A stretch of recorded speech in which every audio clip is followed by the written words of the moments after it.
Aleluia, graças a Deus. Povo de Deus, boa noite. Boa noite, igreja. Graça e fé a todos, amém? Glorioso é Deus, amém? Graças a Deus. Sem perda de tempo, Deus abençoe os músicos. Abra comigo a palavra do Senhor em 1 Coríntios, para nós refletirmos essa noite sobre uma palavra que vem do céu para o nosso coração, amém?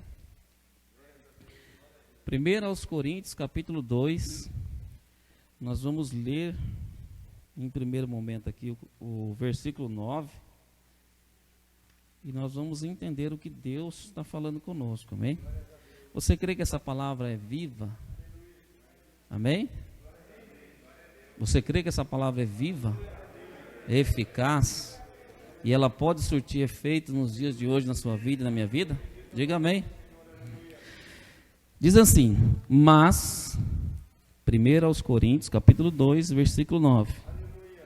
Mas, como está escrito, as coisas que o olho não viu, e o ouvido não ouviu, e não subiram ao coração do homem, são as que Deus preparou para os que o amam, para os que o, no singular, amam. Amém? Feche os teus olhos. Senhor Deus, graças te damos, Senhor, porque o Senhor é Deus, e a tua palavra, Senhor, é viva, Senhor, ó Deus, e produz os efeitos, Senhor, para a qual ela está sendo enviada. Porque isso aqui, Senhor, não é simplesmente uma leitura de um texto, ó Pai, de um jornal, de um livro, mas é a leitura, Senhor, da palavra do Senhor, Pai.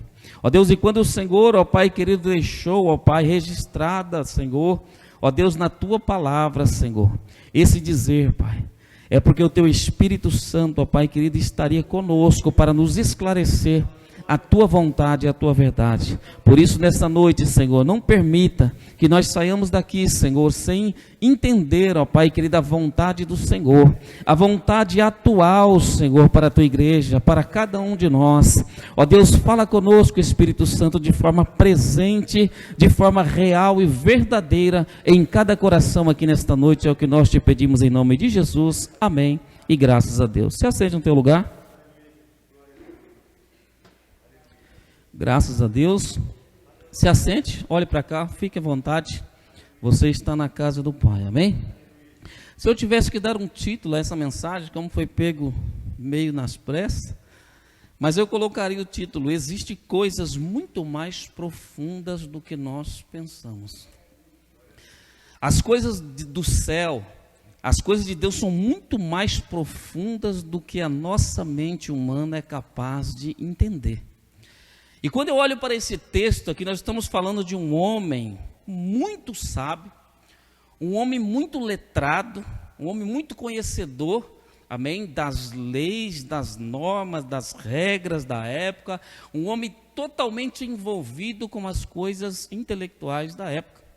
E ele tinha todo o argumento para poder colocar fazer essa expressão de uma forma intelectual, mas ele preferiu deixar de lado toda essa soberba da palavra e apresentar aqui, amém, a igreja de Corinto, Jesus de uma forma simples, de uma forma transparente, em que o maior, até o mais pequenino, era capaz de entender a linguagem proferida por Paulo. Quando nós olhamos para o início, nós estamos falando aqui da primeira viagem que Paulo faz a Corinto, na sua segunda viagem missionária, ou seja, a primeira vez que ele está, amém, falando sobre essa primeira viagem que ele teve na cidade de Corinto. Então, quando você pega o primeiro versículo do capítulo 2, aí nós vamos entender o porquê que eu disse para você que existem coisas muito mais profundas do que nós podemos entender ou imaginar acerca do reino de Deus. Por isso que Jesus, em todo o tempo, quando ele falava com seus discípulos, ele quebrava muitos paradigmas, Ele desfazia muita visão mal interpretada entre os seus próprios discípulos, justamente por causa disso. Por causa da condição humana de formar, amém, pensamentos que muitas vezes estão contra a vontade verdadeira do Senhor. Para nós aprofundarmos mais um pouco, eu quero só lembrar você.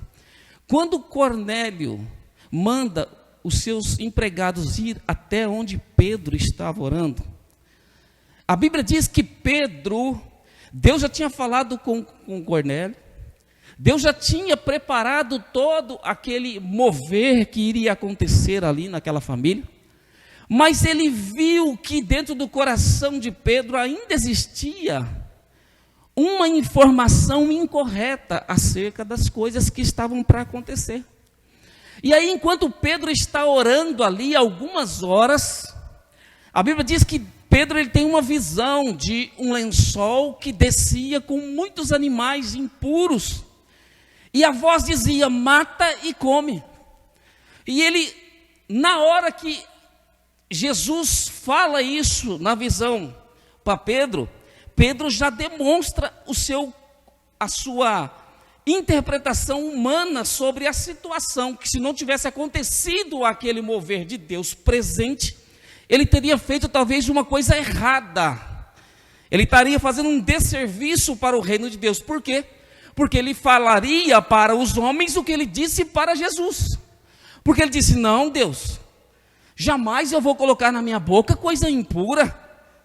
E Jesus diz: não, como é que você pode fazer as coisas serem impuras se eu já purifiquei? E aí acontece o que aconteceu, e as pessoas são cheias do Espírito Santo, depois são impactadas com o poder de Deus, e a obra de Deus é feita. Porque ele não olhou. Muitas vezes nós fazemos erroneamente, muitas vezes de forma maliciosa, muitas vezes de forma inocente, mas das duas formas estão erradas. Por quê? Erramos. Porque Deus, ele não é um ser que deixou o seu registro em uma história e ele se ocultou e foi para um quarto ou para uma cidade distante e deixou somente a sua história e o seu relato. Não, não é esse Deus que nós servimos. Deus é um Deus que está presente, faz o Espírito Santo fazer a palavra dele ser verdadeira e pura, e nós olharmos de um ângulo correto as coisas. Então, quando Paulo está dizendo aos Coríntios aqui, ele está dizendo o seguinte: olha só o capítulo 2, no começo da narrativa, o que ele fala? E eu, irmãos, quando fui ter convosco, anunciando-vos o testemunho de Deus, não fui com sublimidade de palavras ou de sabedoria, porque nada me propus saber entre vós, senão a Jesus Cristo e este crucificado. E eu estive convosco em fraqueza e em temor, e em grande tremor. A minha palavra e a minha pregação não consistiu em palavras persuasivas de sabedoria humana, mas em demonstração de espírito e poder. Olha o versículo 5. Para que a vossa fé não se apoiasse em sabedoria dos homens, mas em poder de Deus. É aqui que está a intimidade do texto. A porta da intimidade do texto está no versículo 5. Paulo está dizendo o que para os irmãos em Corinto? Eu não quero que você fique apoiado, a crença sua fique apoiada na minha forma de expressão, mas eu quero que você conheça Jesus, para que você possa entender a grandeza que é isso que eu estou dizendo para você. E aí depois, quando ele faz uma narrativa bem precisa e bem simples do que ele está querendo dizer para os irmãos, ele chega no versículo que nós lemos: mas as coisas que o olho não viu e os ouvidos não ouviu e não subiram ao coração do homem, são as coisas que Deus tem preparado para os que é a tua igreja, os que o amam. Ou seja, coisas que a letra não pode descrever, coisas que uma narrativa escrita ela não pode detalhar, Coisas que, se você não tiver uma experiência particular com aquilo, você não vai entender, somente lendo, somente ouvindo alguém falar. É por isso que muitas vezes nós vemos, dá a impressão que nós somos animadores de auditório para muitas pessoas que não entendem o mistério espiritual. Mas para nós não. Nós não somos animadores, nós somos servos do Deus vivo. E é por isso que eles não entendem quando nós nos alegramos no Senhor, porque Deus está aqui, não foi uma palavra escrita que nos trouxe alegria. Foi a presença real do Espírito Santo. Quando nós olhamos para uma pessoa que ela nunca andou de bicicleta, aí você vai narrar, você vai ensinar na teoria o que é andar de bicicleta. Talvez com toda a sua sabedoria, com toda a sua capacidade de explicar os detalhes de como acontece quando você está numa ladeira com a bicicleta. A pessoa talvez empolgue, talvez até ela se aproxime de um sentimento de como é bom andar, mas nada disso vai substituir o dia que ela de fato aprender e estiver descendo uma ladeira e sentindo o vento bater no seu rosto, e a sensação maravilhosa de pedalar e de andar por si mesmo. Então a teoria, ela só faz sentido quando é praticado. As coisas do Senhor é a mesma coisa. Por isso que nós vemos religiosos tristes, abatidos, carregando fardos pesados, porque ouvem, é bonito, escutam pessoas sábias dizendo, é lindo, mas quando se afasta daquilo, aquilo não é verdadeiro para ele, aquilo não é experiência, aquilo não é real. Então, quando eu olho para Paulo é um dos apóstolos em que eu gosto muito e que eu tenho uma certa identificação com esse apóstolo. Por quê?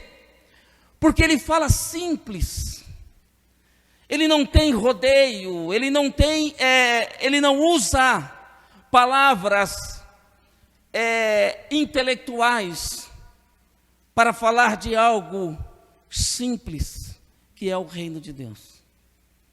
Por isso que ele tem a ousadia, quando ele fala, sede meus imitadores, como eu sou de Cristo. Ele está dizendo, tudo isso eu aprendi com ele. E uma coisa interessante que Paulo, ele não sentou com os seus discípulos, os discípulos de Jesus, assim que ele se converteu, para ouvir o Evangelho. Como eram as coisas, como Jesus orientou. Não, a Bíblia diz, no primeiro capítulo de Gálatas, se você ler o primeiro e o segundo capítulo de Gálatas, você vai ver, ele faz uma narrativa de como aconteceu a vida cristã dele. Quando ele estava a caminho de Damasco, ele teve um encontro com Jesus. E a Bíblia diz, ele vai narrar em Gálatas dizendo, que quando aconteceu isso, eu fui até Damasco, continuei a minha viagem, houve aquele mover, ele precisou se apresentar a alguns discípulos, e aí ele foi até Damasco. A Bíblia diz que ele ficou 3 anos ali. Depois desses 3 anos, ele já estava cheio do poder de Deus, cheio da graça de Deus. Ele volta e tem um encontro com Pedro, e passa 15 dias com Pedro. Depois desses 15 dias ele se afasta de novo, e aí ele fica 14 anos sem subir para Jerusalém, sem encontrar com os discípulos. E a Bíblia não diz que ele se esfriou na fé, muito pelo contrário. Ele pregava o Evangelho, ele anunciava Jesus. Sabe por quê? Porque ele não precisava ir em cartilha nenhuma. Ele tinha o Deus presente na vida dele. Ele não ficava preso em regrinhas doutrinárias. Ele não ficava preso em orientação humana e nem sabedoria de homem para aprender homens. É por isso que nós temos que entender isso e a cada dia desenvolver isso dentro de nós. Porque não sou eu que te convenço você a servir Jesus. Não sou eu que te atraio para a presença de Jesus. Porque não foi assim que aconteceu comigo. Quando eu encontrei Jesus, me apresentaram Ele. Mas assim que eu encontrei Jesus, eu entendi que agora o meu relacionamento era direto com Ele. Eu tinha que entender o que Ele queria para mim, para eu não ficar preso em dogmas humanos, em vontade humana. E aí eu entendi que aquilo, para poder produzir frutos, para que eu não viesse a errar nas minhas atitudes e prejudicar a obra e fazer um desserviço para o Senhor, eu tinha que ouvi-lo de forma clara e objetiva. Então muitas vezes Deus ele fala com você, muitas vezes Deus ele tenta orientar você, mas muitas vezes você está preso, você está enclausurado dentro de uma bolha, e essa bolha não foi Deus que colocou na tua vida, não. Quando a Bíblia ela nos diz que a verdade ela nos liberta, quando a palavra diz que se o Filho vos libertar, verdadeiramente sereis livres, Ele está dizendo que quando você se relaciona com Jesus, as pessoas podem até não entender as suas atitudes, mas você sabe o porquê que você está tomando. Você não fica preso em regras que vai fazer você ser, na verdade, um hipócrita, um falso, uma pessoa que apresenta uma aparência, mas dentro não existe aquela vida, aquela realidade. É por isso que nós vemos nos dias de hoje muitas pessoas desviando dos caminhos. Aí fala, pastor, é por causa da prova. Não, é porque na verdade nunca teve um relacionamento verdadeiro com Jesus. Porque jamais aquele que se apresenta a Jesus, aquele que se achega, ele pode se enfraquecer. Ele pode rastejar na batalha, mas sair da batalha nunca. Ele pode se sentir em momentos fraco, abatido, sim, mas jamais destruído, porque dentro dele há a força que ele precisa para ele continuar caminhando. Então, quando Paulo ele está dizendo aqui para os coríntios, ele está dizendo o seguinte: olha, eu vou procurar ser o mais simples possível para dizer para você que muito maior do que qualquer orientação humana ou sabedoria humana, existe um Deus que não está longe, existe um Deus que está perto. E quando esse Deus querer desfazer pensamentos errados da sua interpretação das coisas, você tem que estar pronto para obedecer a Deus, não a sua vontade. É aí que está a questão. Se nós entendêssemos isso, nós resolveríamos o problema desses questionamentos tolos que nós vemos pelas redes sociais. Crente brigando com crente, discutindo por causa disso. Porque se eu estou disposto a viver uma vida separada para Deus, então, como Paulo diz, não sou eu mais que vivo, mas Cristo vive em mim.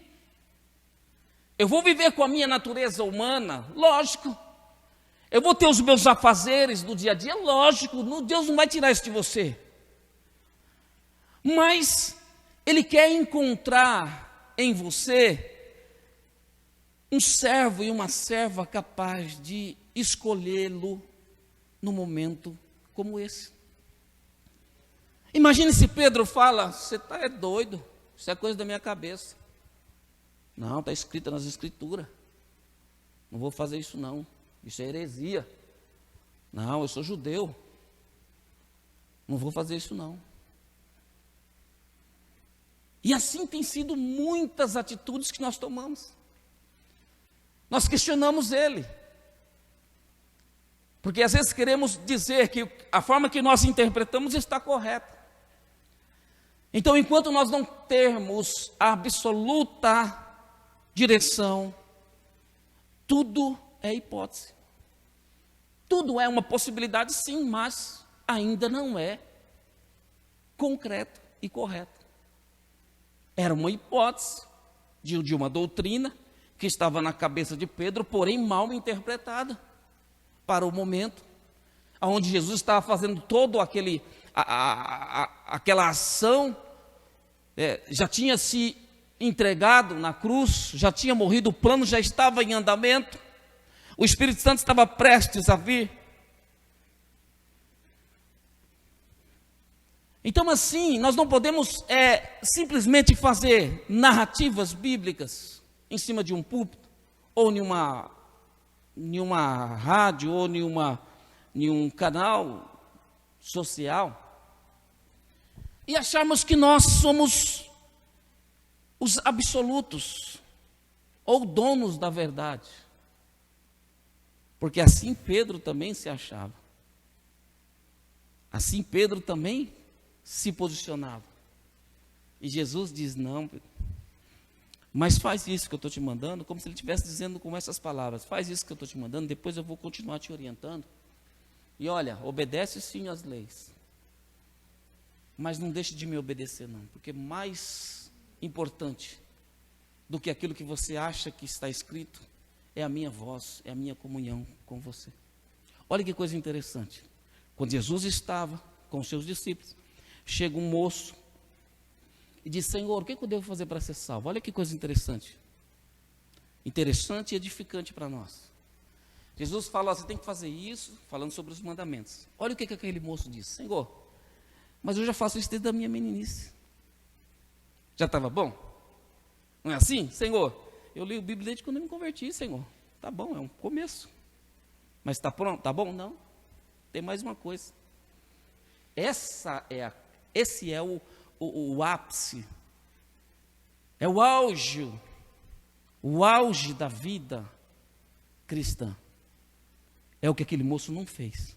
Jesus diz: agora vai vender tudo que você tem, vem e me siga. Ou seja, obedece o que eu estou falando.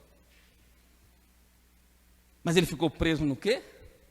Na sua riqueza, na sua posição, no seu pensamento acerca do que ele tinha conquistado.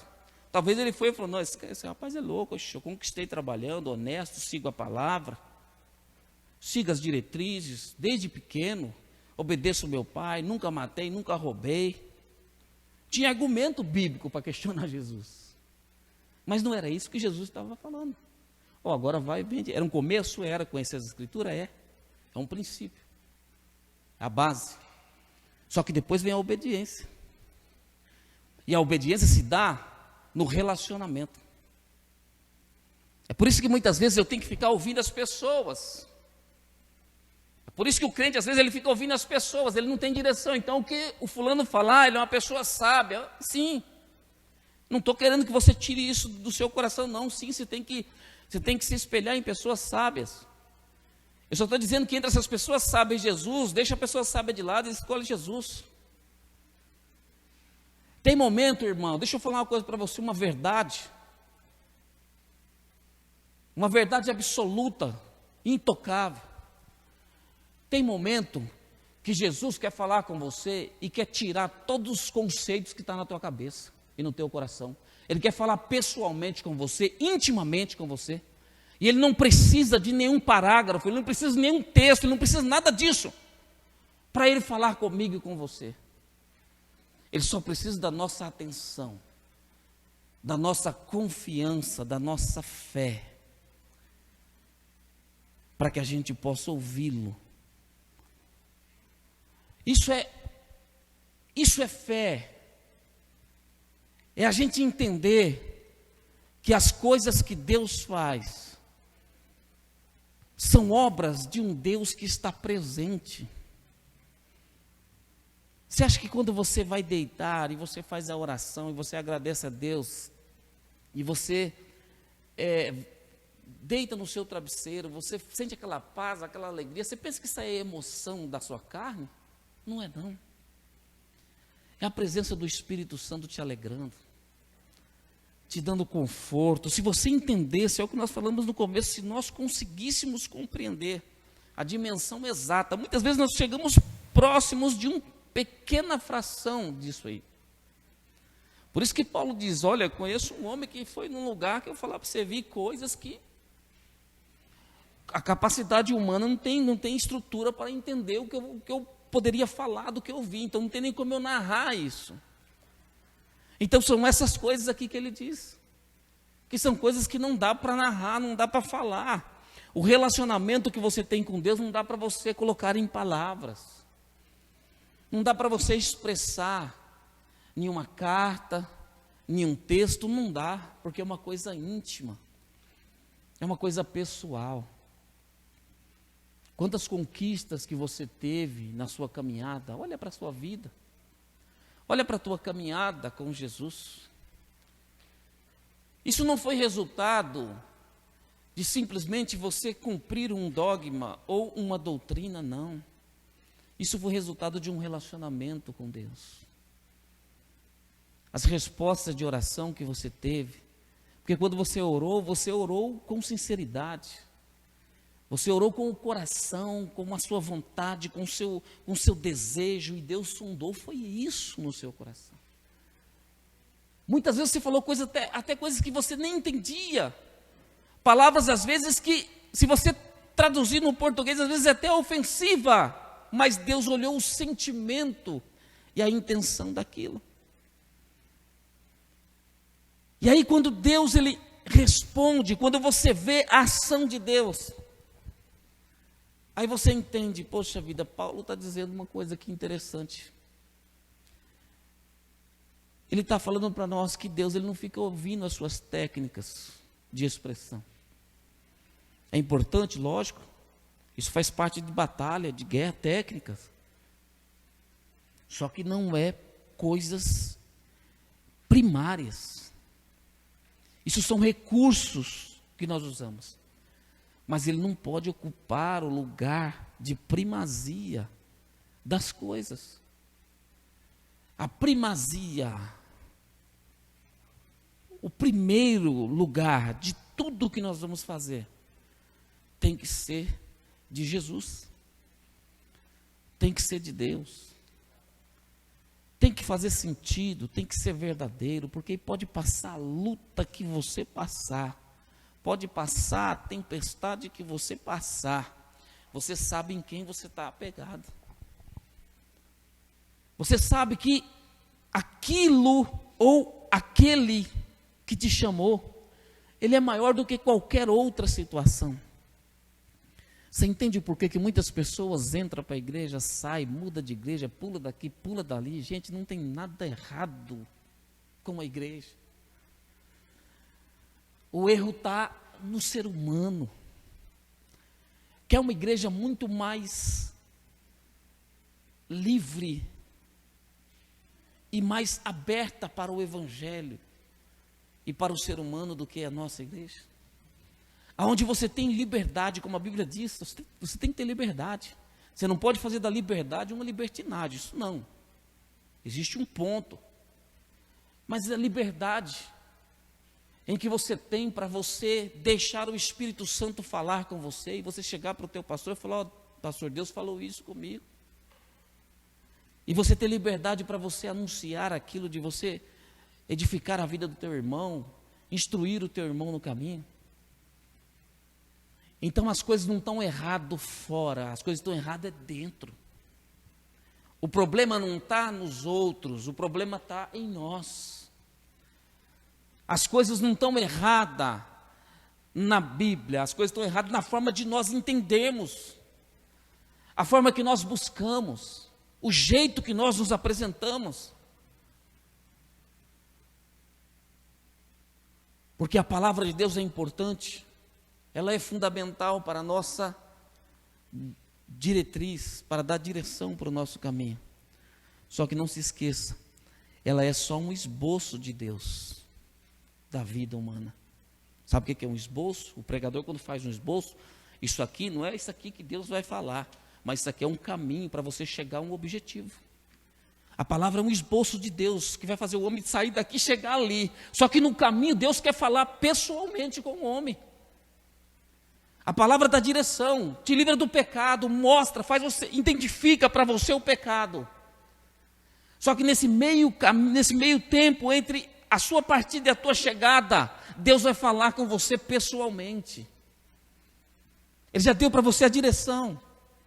Ele já deu para você a identificação das coisas. Agora é você e Ele, no seu particular.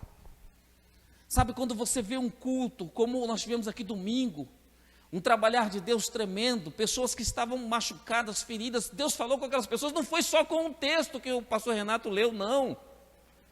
Foi com a forma com que o Espírito Santo tomou a vida dele para falar, e depois o pastor, depois tudo que aconteceu aqui, mostrando que Deus, Ele é vivo e presente no nosso meio. Então é isso que nós não podemos nunca deixar sair da nossa mente, do nosso coração. Eu não sirvo a um Deus histórico, eu sirvo um Deus presente. Eu sirvo um Deus que quando Ele quer, Ele fala, do jeito dEle, da maneira dEle, quebra todos os paradigmas, desfaz todo o mal entendido e fala, é assim que eu quero e pronto. Maior do que a lei é aquele que criou a lei. A igreja do Antigo Testamento, ela estava indo bem no começo, depois cometeu esse erro. Começou a usar a lei para os seus benefícios próprios. E quando você olha para a igreja de hoje, está do mesmo jeito.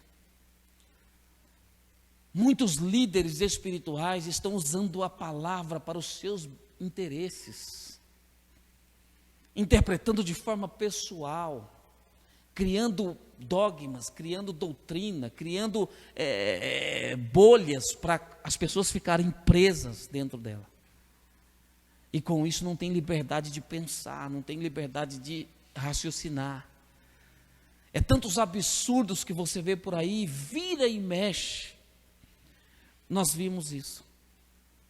Quando nós vemos Paulo, a Bíblia dizer para nós que nos últimos dias muitos apostatariam da fé, dando ouvido a espíritos enganadores e a doutrina de demônios. Orientação, caminho, mostrando direção. Nós chegamos no século 21 e nós vemos muitos que pareciam estar no nosso meio, pareciam ser um de nós, mas como João diz, nunca foram dos nossos. Porque se estivesse no meio do povo de Deus, permaneceria no meio do povo de Deus. E continuaria dando glória a Deus, porque serve a um Deus, não a um homem. Então nós vemos hoje profetas aí, falando besteira, desfazendo de homens e mulheres que são servos e servas de Deus. E criando dogmas, criando bolhas. E muitos estão se aprisionando, muitos que até mesmo um dia foram libertos, hoje voltando de novo para o cativeiro. Então nós somos livres. Olha aqui para mim. Você é livre. Foi Jesus quem te libertou. Mas assim como Ele te libertou, Ele fez com que eu e você olhássemos para Ele e admirássemos a sua beleza, a sua perfeição. E quando nós olhamos para outro objetivo e outro alvo, nós então voltamos o olhar, porque sabemos que não há coisa mais perfeita e mais bonita do que Ele. Não há imagem mais linda, não há objetivo mais claro para você seguir do que o caminho que leva até Jesus. Ele diz, eu sou o caminho, a verdade. Ele não tem uma verdade. Olha que coisa, Ele é a verdade. Você está entendendo o que o pastor está dizendo?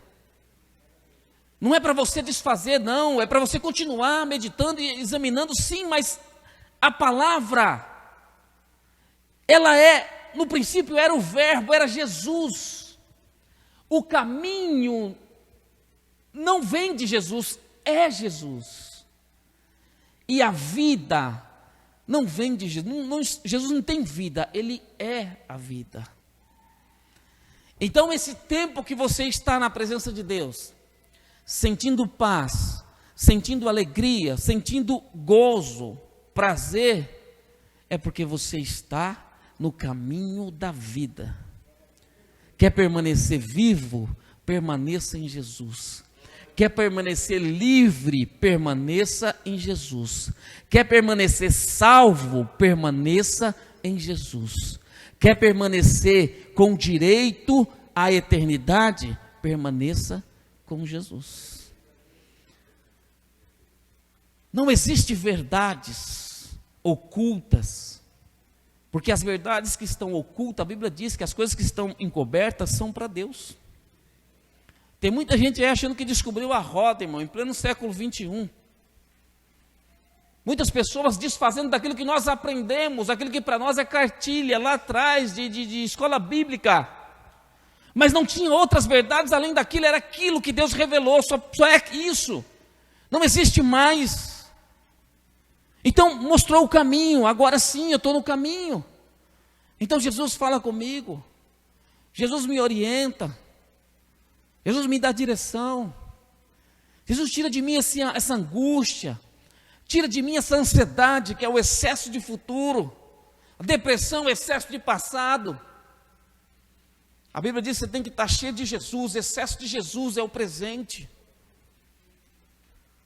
Porque aí você fica equilibrado, fica em equilíbrio, em paz.